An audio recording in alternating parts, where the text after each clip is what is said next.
All right, this is part 3 of my Tactical Shooter AI plus Darktonics Core GameKit. I think you can use Pool Boss as well. And now I'm showing how I created another new script for so that it works with Ultimate FPS. So on my website, if you go into this other tutorials right here, you'll see this UFPS Tactical AI and Core GameKit. I have, links to the assets. It's important, which I say right here, that you follow the other tutorial first, because all of these edits down here need to be they need to be done first. So I have a script right here. This just call it a UFPS target script. You'll see I inherit the target script from Tactical Shooter AI. And I just make some basic changes. Basically, UFPS uses on enable, and it's got its own spawner. So we're just going to use that. We're not going to use the Core GameKit spawner to spawn our player, because when he dies, it's got to respawn and all that kind of stuff.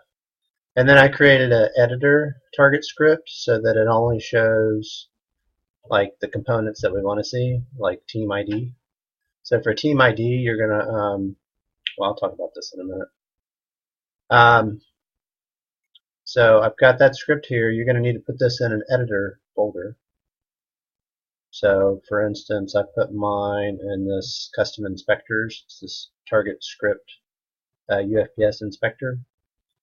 So on either on your main hero character or your top level character that has the damage handler, or on the FPS camera that holds all your weapons, you're going to put this target script. So I put the target script UFPS on here, and you're going to see it only has this team ID.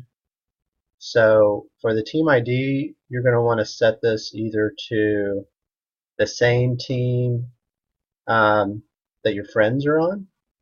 So for instance, if we said team 1 is our friends, you'll see that team 1's target script,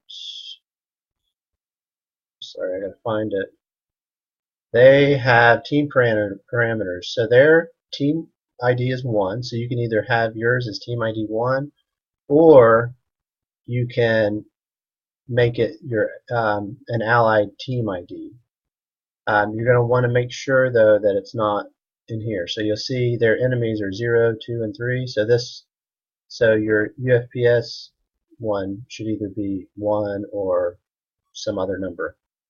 And then the same for any other teams. So this is team 2, and they're only allies themselves.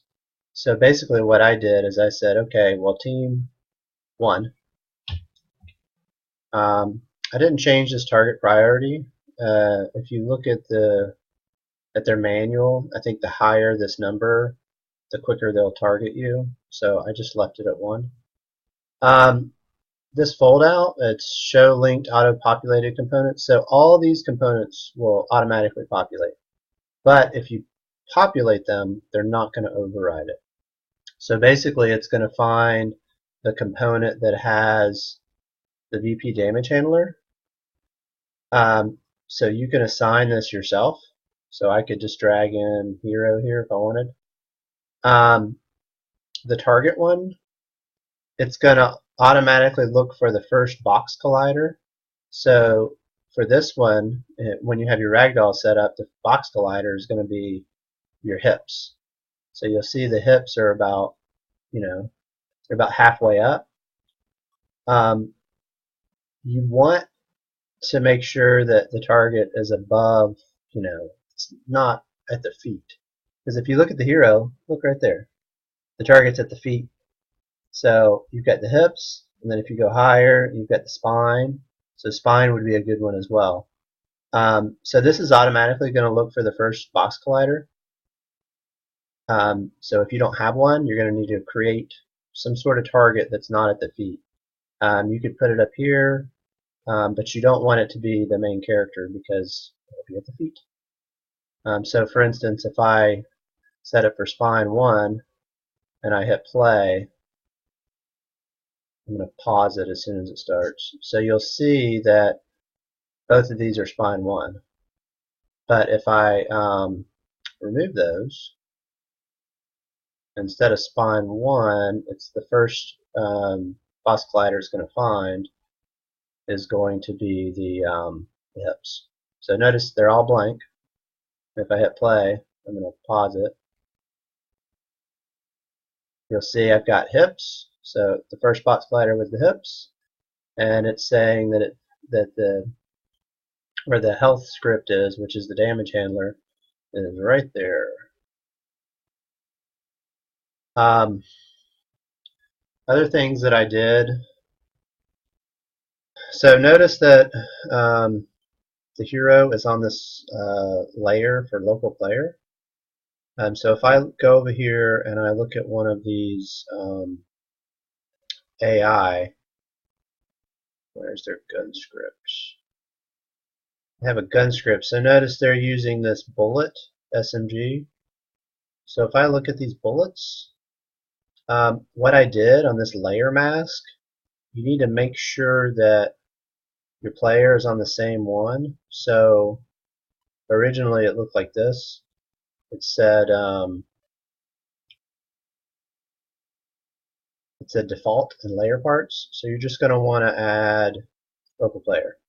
So I just did this for all of them. So see, there's local player, local player, local player, local player, local player. Another thing is on your layers, this layer 8 should say level parts. Whenever you import UFPS, that's going to go away. So just type it again. It's part of the TacticalAI setup. What are the other ones? So those are my bullets. Also, these explosions. So if I click on this, hit explosion missile, so you'll see that we need to turn off this should do single hitbox damage. So turn this off. It'll look like that. So just turn it off and do that for all of them. So you see it's off there, it's off there. I didn't do anything with this one. It uses that grenade explosion, so that's fine. And then I don't believe, yeah, there's no changes for that I did here on the grenade itself.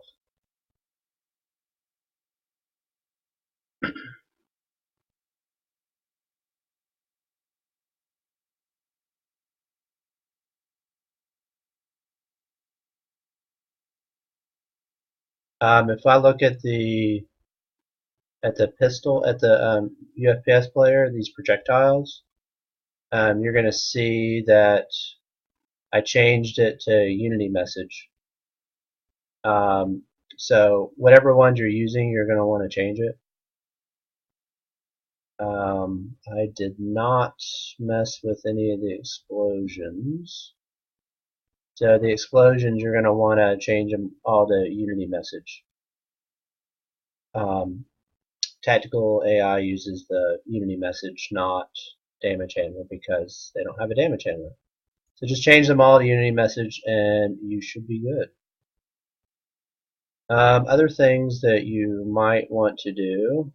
So for me, I just cranked this damage up to 10,000. I mean, you're going to want to change your damage on everything to, match. Because for instance, this health is 10, and if I hit play, you're going to see I'm going to die really quickly. So if I come over here, see I'm dead already. They shot me like 2 times and I'm dead. And the reason for that is because their bullet damage, where is it? They have a damage of 7. And I start out with 10. So 2 shots and I'm dead. So, you just need to balance all that out. So you got a damage of 7 here. These agents, if you look at their health scripts, so team 1 has low health, but team 2 has like 100,000 health. So you're going to want to just kind of adjust all that. These are just demo settings, so you're going to want to set yours up so that you just keep all that stuff in mind. And don't forget the explosions. So the explosions here, the damage is 25. So one explosion and you're dead. That's about it. I don't think I can. I think I've got everything. I did not add a navigation component, a nav mesh agent. You can, but the problem when you add it is when you try to go up the stairs, it's kind of jittery. See, I have a hard time going up the stairs. But they do avoid you better. So if I remove this and do it without the stair, go back up the stairs, you'll see I go up the stairs a lot easier. So I just kind of go right up the stairs. And yes, you can shoot your own team. So I killed one of my teammates, but I died because my health is too low. That's it. That's my setup.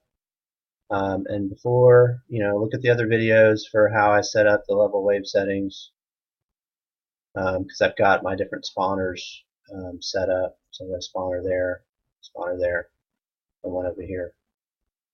All right, well, good luck.